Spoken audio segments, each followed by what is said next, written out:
تیسری بات یہ کہ مافیا اب منضبط ہو گیا. دیکھیے میں اچھا نہیں سمجھتا کہ اپنے حوالے سے ایک بات یہ کروں کہ جس وقت میں ڈائریکٹر تھا سرکاری اسکولوں کی پوزیشن آتی تھی, گورنمنٹ دہلی اسکول کی پوزیشن تھی, لیاری کے اسکولوں کا وزٹ جتنا میں کرنے کے بعد منضبط کرتا تھا ان کی A1 گریڈ آیا کرتے تھے بورڈ میں. آج کیا صورتحال ہے کہ سرکاری اسکولوں کے بچوں کا A1 گریڈ بھی نہیں آ رہا, پوزیشن تو چھوڑ دیجیے, اور اس کے مقابلے میں یہ جو دوسرے اسکولز ہیں وہ پوزیشن حاصل کر کے اپنے یہاں فیس بھی بڑھاتے ہیں اور اپنا نام بھی کرتے ہیں اور ایڈمیشنز کو سبب بنا لیتے ہیں, پوزیشن کو سبب بنا لیتے ہیں ایڈمیشن کے بڑھانے میں. تو یہ ایک مافیا ہے. میں یہ عرض کروں کہ ایجوکیشن ایمرجنسی لگنا بہت ضروری ہے, کہنا نہیں, نظر آئے, اور ہر 5 سطح کے اوپر کام ہو, مانیٹرنگ ہو, اسسمنٹ ہو, ایویلویشن ہو, رپورٹنگ ہو, کریکشن ہو, اور ڈیسیشنز ایسے ہوں کہ جو لوگوں تک پہنچ سکے.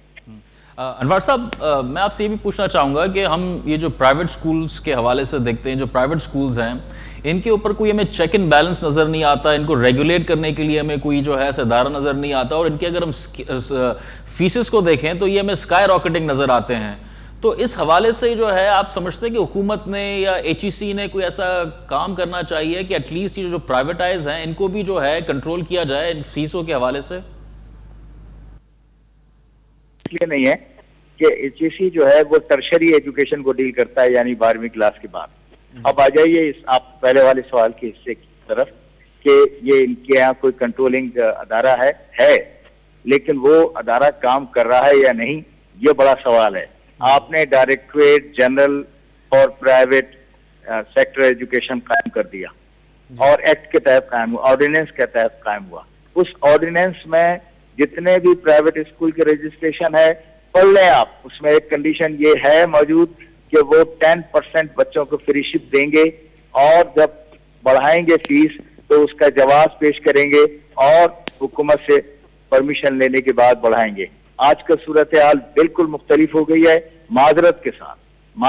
ساتھ جنہیں کنٹرول کرنا چاہیے وہ بڑے اسکولوں میں داخلوں کے آگے پیچھے پھرتے رہتے ہیں اور انہیں یقین دلاتے ہیں کہ آپ اگر داخلہ دے دیں جو کہ کسی بڑے شخص کا ہے, اس کے بچے بھتیجے بھانجے کا, تو ہم آپ کی فیس کے بڑھانے پر کوئی اعتراض نہیں کریں گے. اگر یہ ہو رہا ہے تو میں کہتا ہوں یہ صریحاً ظلم ہے. ایک بہت اہم بات کی طرف آپ کی توجہ اور آپ کے سامعین اور ناظرین کی توجہ دلانا چاہتا ہوں, وہ یہ کہ 18th امینڈمنٹ 18ویں ترمیم کے بعد اب پوری ذمہ داری صوبائی حکومتوں کی ہے ایجوکیشن کے تعلق سے, اور اس میں آرٹیکل 25A کلیئرلی یہ بتا رہا ہے کہ 5 سال سے 16 سال تک کی عمر کے لڑکے لڑکیوں کی لازمی اور مفت تعلیم کا بندوبست صوبائی حکومت کرے گی. میں یاد دلاؤں کہ مارچ 2013 میں اسی سندھ اسمبلی نے ایک ایکٹ پاس کیا تھا جس کو سائن کر کے اور پروملگیٹ کر دیا گیا ہے, عام کر دیا گیا ہے, جس میں 5 سے 16 سال تک کے بچوں کی تعلیم کے اہتمام کی ذمہ داری لی ہے. مگر ہوا کیا, رولز ابھی تک نہیں بنے ہیں, عمل نہیں ہوا ہے, اور اس میں ہم نے یہ کہہ دیا تھا کہ بچہ چاہے,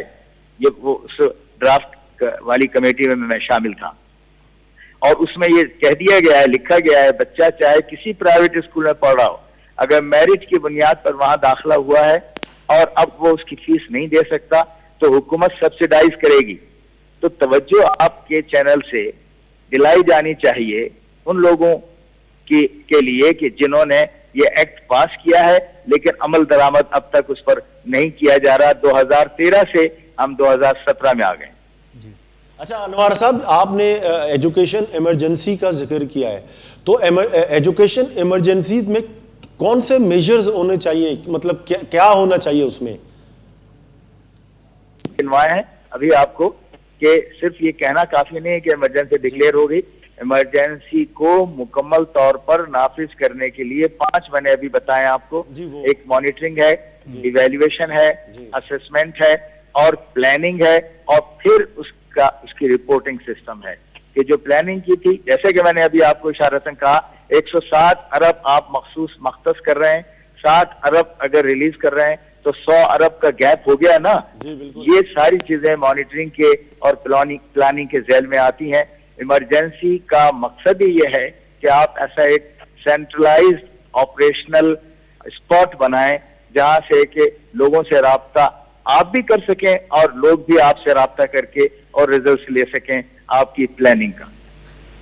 بہت بہت شکریہ انوار صاحب، آپ نے اس پروگرام میں ہمارے ساتھ شرکت کی. سی بھائی صاحب، دا گپ من گوشک بیگے بریک ہے کلے چارو کا دما